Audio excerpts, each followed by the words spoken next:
Hello mga guys, welcome back to my channel, Jess Automotive mga guys. Meron tayong bisita galing Pasig. Ang ano natin dito mga guys, nagbaba tayo ng rack and pinion. Tapos yung engine support, yan, durog.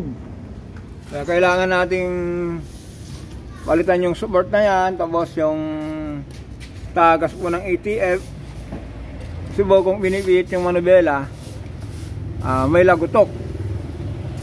Kita natin guys yung lagutok po. Tapos kung nasa lubak, pud na po yung rubber. Punta natin ito guys, wala na po yung support dito, bushing.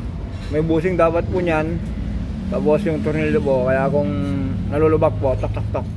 Tapos yung tagas po ng ATF, ayan, durog-durog to. Ito po, sa katagalan po siya, kung pansinin nyo po, parang yung original na po ito. Yan.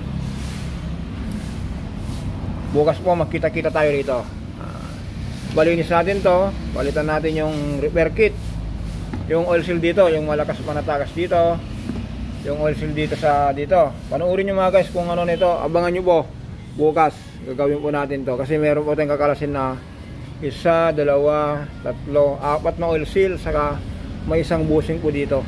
Ito po kasi mga guys, RAV4, parang ano po ito, parang Corolla, small body.